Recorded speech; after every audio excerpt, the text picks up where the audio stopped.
Hey guys, so this is, I would say, part two of my kitchen makeover. I don't want to say series, but we could say that. Okay. So today I decided to replace the light over my kitchen island. I call it a booby light because that's what it looks like. And yeah, turn it into 3 pendant lights. Before I do that, I'm going to repair these very thin, like, cracks between the area where the drywall meets up in the ceiling. I'm going to fill that in, and then I'm going to paint the ceiling. So it's not really hard to do. I get the spackle, I guess, or plaster that is pink when it's wet and then becomes light or white when it's dry. And then I just use a sanding sponge to sand it nice and smooth. Alright, so I'm using some ceiling paint. I cut the corners already by hand, as you guys could see, and I sanded as I, painted the ceiling. And I really wish I could have did some of these things in certain steps, but with a newborn, I just kind of did whatever I could when I can. You know what I mean? So yeah, so I repaired those really thin cracks, and they came from the kids flooding the bathroom. This is way before I ever redid the kids' bathroom, and those cracks were already there when we got the house. So when we first got the house, the kids used the tub, and I didn't realize that the space between the tub and the old tile had a thin crack in there, so whenever water would go on the floor, it would leak through and then come through the kitchen ceiling, and that developed those thin cracks. Alright, so that's why I filled the cracks in and painted the ceiling so I can have a fresh new ceiling. Alright, so now I'm gonna remove the old light, and I'm using this tester here to make sure the electricity is completely off. I took off all the electricity in the kitchen, but double check just to make sure. And I'm going to remove this light fixture. You just twist off the little caps off of the wires and separate them, and I checked again, and then I painted where the light fixture was. I'm going to use a ruler, and I'm going to space these lights about 16 inches apart, but I'm going to measure 18 inches because I'm just adding on an extra, inch or two for the center of the circles, okay, or the holes. Alright, so as you guys could see on the ceiling, you could see that I redid my line a couple of times because it was crooked and slightly off. Well, not crooked, it was slanted. It was going towards like the left, so, or the right, I mean, and I had to get it more towards the left to get it more centered. I did buy a 3.5-inch hole saw, and this hole saw right here, it came with a kit with the attachment to put the hole saw onto my drill, and then I realized the attachment doesn't work for, or the thing that it's like a drill bit with a nut on it that you screw on the hole saw. It didn't work with the new hole saw that I bought, the 3.5-inch. So I ended up using the small hole saw to make, I would say, pre-holes, and then used my drywall hand saw or hand knife, whatever they call it, to cut my holes to size. Okay? So I'm just doing a pre-hole with the 2-inch hole saw. And again, the reason why I didn't use my 3.5-inch hole saw is because the attachment that is used to hold the hole saw in place was not like working with the hole saw that I bought, the 3.5-inch. Alright, I'm just going to put in my electrical box. This is an Old Works electrical box, a ceiling box. You can get this in most hardware stores. It has these little clamps on it.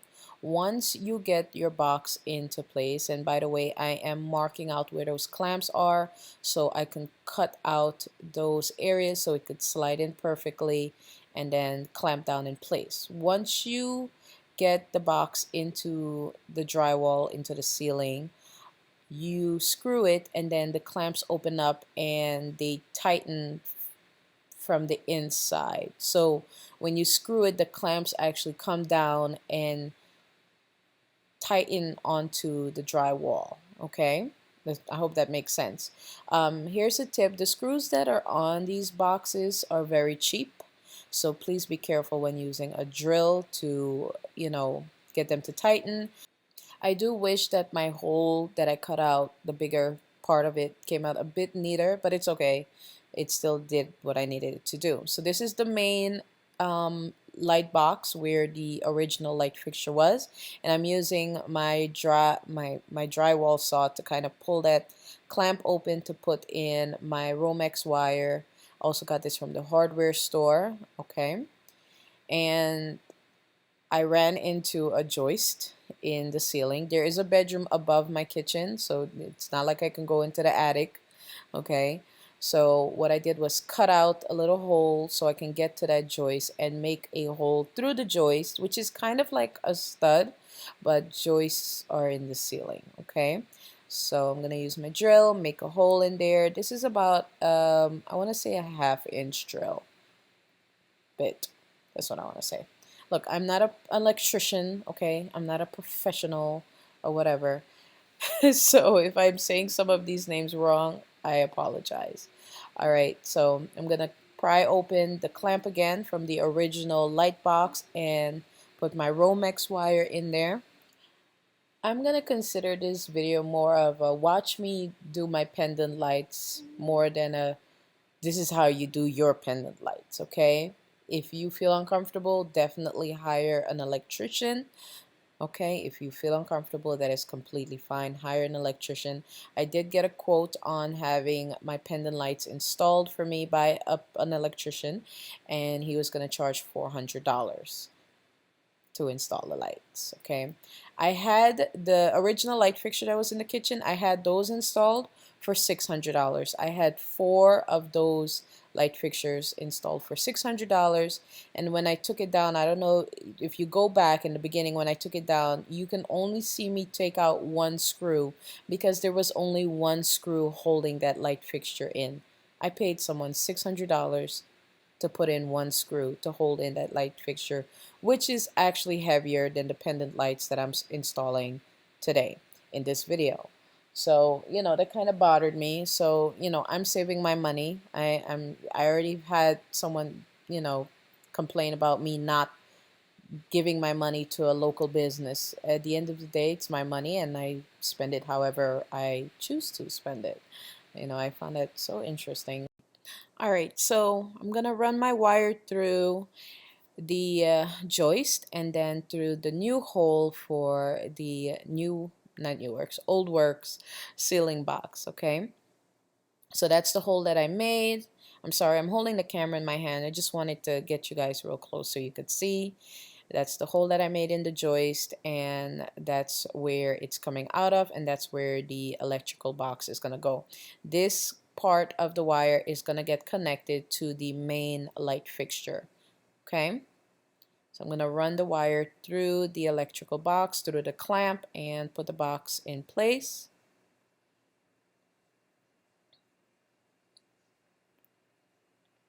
When I went to the hardware store to get a ceiling box, right, this is the one they told me to get. And then, I did look online to see if other people were using these. And I saw some people say no, and then saw some people say yes. And it was very confusing. But I went back to the hardware store. They said I could use this one. I was like, okay, fine, cool beans. They do say that you can put them mostly on the walls, but once I had this thing screwed in, I honestly feel like it could have held up at least 10 pounds without an issue. My pendant lights weigh maybe 2 pounds, maybe. They look heavy, but they're not. It's just the color that makes them look heavy, but they're very, very light. And again, the screws on these boxes are actually very cheap. So just screw it in halfway with your drill and then do the rest with a screwdriver. The cool thing about these boxes is when you install them, the little wings that are on them, when you screw the wings open up and then they come down and they kind of clamp down on the inside of the ceiling. So this holds the box in place. So here I'm going to show you guys how I look for a stud or joist. If you listen, you can hear the hollow parts of the ceiling, and then you can hear where there is a joist.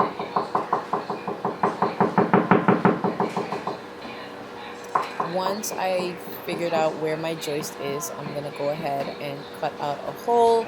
I figured since there was a joist on that side, there's one on this side, and I didn't know the chances of it. So I said, let me just look, see if I can find it, and just get this over with. So I used my drywall saw to cut out a piece of the ceiling, big enough for me to put my hand in. It's about a 4-inch by 3-inch rectangle. Alright, so I know what I'm about to do right now is going to freak out some electrician that's probably watching this video. And if you feel unsafe again, like I said, hire an electrician. Okay, because there's a joist right here, and this electrical box, the original box, is one that you nail on.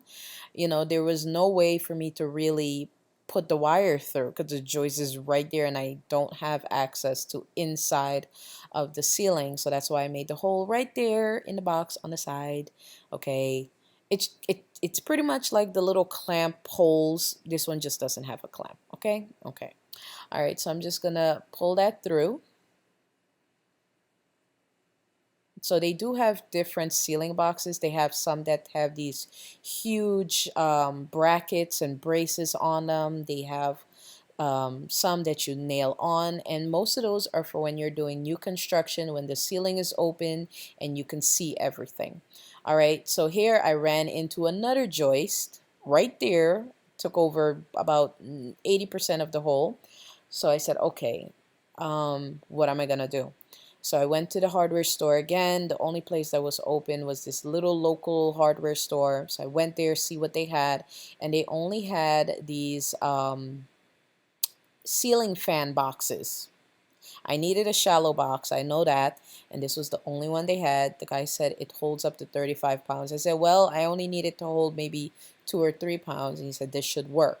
So I said, okay, maybe I can like kind of MacGyver this thing, you know, and make it work. And I'm very happy with it. It did work, you know. It did take a little time, but it did work. So I'm okay with it. Okay, I've seen some real shoddy work in my house that was built in 2005. It's not an old house. It's not from like, you know, the 1800s or whatever, or whatever. You know what I mean? It's a newer house, I would say, where you think, you know, certain things would have been done a certain way, and like every time I'm doing something, I'm finding things that I'm surprised weren't done a certain way. So I was like, okay, I'll just make this fan box work. You know, it's shallow, it's big enough, it has the little clamp hole that I need to hold the wire in place. That's why those are there, to hold the wire in place. The Romex wire has the live, the neutral, and ground wire in it, and I also got that from the hardware store. Once I got the wire through there, I put it in place, and then you just use one screw, and then you screw this into the joist. Because I wasn't sure about this one screw, I added a second one on the side. You could kind of see it. I kept the little pieces of the drywall or ceiling that I cut out, and I pretty much put them back in place. And then I put a bit of what you call it, drywall tape. It's a drywall mesh type of thing. It's tape, but not tape. It's rolled up like tape, but it's mesh. I'm trying to explain this so that, you know, most of my audience is female. So when you see it, it's going to look like a roll of tape, but it's not. It's mesh. And I just cut it to size and put it over the area where I put the plaster. Okay, and just let that dry all the way. You don't want to over plaster right away. You don't want to do that. Let that first layer dry, and you can use your fingers to kind of, you know, push that in place, and or use your knife, your little putty knife, to put that in place as well. Okay, and let that dry. I'm gonna clean up my countertop, which soon to be will not look like this color anymore. Can't wait. All right, and this is the light fixture. You guys, I got the best deal on these light fixtures. It came in a set of 3. Originally, it was like $90, okay? 90 bucks. I don't know what happened this night. On the internet, somebody messed up somewhere. I ended up getting all three for $16, you guys. All right, so while I was doing these light fixtures, I had to cook for my kids. My kids are all home. I have 4 children, by the way. Okay, and one of them is a newborn. She's 3 months. All right, but yeah, I had to cook and do all kinds of stuff while I did this. So this is how I take the plastic part off of the wire. If your light fixture comes with very long wires, you'll have to cut them down to size, you know, and take that part off. If it, if the wire's an appropriate size, it's probably already done for you. All right, so I connect the ground, then the white, and then the black, and then put the fixture onto the bracket and apply or screw on the little gold balls that cover the ends of the screws. Okay,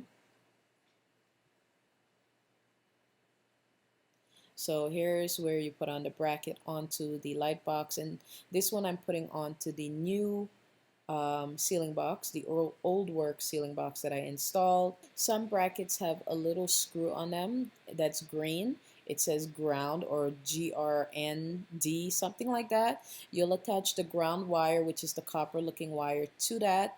You'll attach the white to the white, put the cap on, and the black to the black, put the cap on. And then put your fixture on and put on those little covers, nuggets, whatever you want to call them, onto the ends of the screw when it pokes out of the fixture. And that's it. You need to have the bracket in the, ceiling box to install a light fixture. Okay, here I'm also using needle nose pliers. This is where the new wires from the left and the new wires from the right come together in the middle, which is the main original light box, and I connected all of those wires together. Okay, it was a lot of wires, but I got them all to fit in there. And then the same thing. Okay, so ground, white, black. All the grounds together, all the white ones together, and all the black ones together, and cover them with the plastic caps. So I put on the light fixture, the crystal parts of them, and I thought these were like the daylight bulbs. I didn't even realize I bought the wrong bulbs, but you're gonna see my reaction when I put these on. I knew it was gonna come on right away. I had a lot of confidence in myself that I did this right, but it came on yellow. Oh, shoot. I quickly replaced those bulbs with daylight bulbs. I had to adjust the ISO on my camera because it was looking way too bright. But yeah, this is how they look. The pink stuff is the plaster. So when it dries, it becomes like a light creamy off-white color. And I'm just using a sanding sponge. You can get these in the dollar store to sand it nice and smooth. Okay. A little trick I did to get not to get, but to keep the sanding dust, the plaster dust off the light fixtures, I took some plastic plates, I cut them almost to the middle, made a little hole, and I put it over the light fixtures like a little umbrella so that the dust wouldn't just go on top of them, so it was easier to clean up. Yeah, I could have did this before I installed the light fixture. I could have.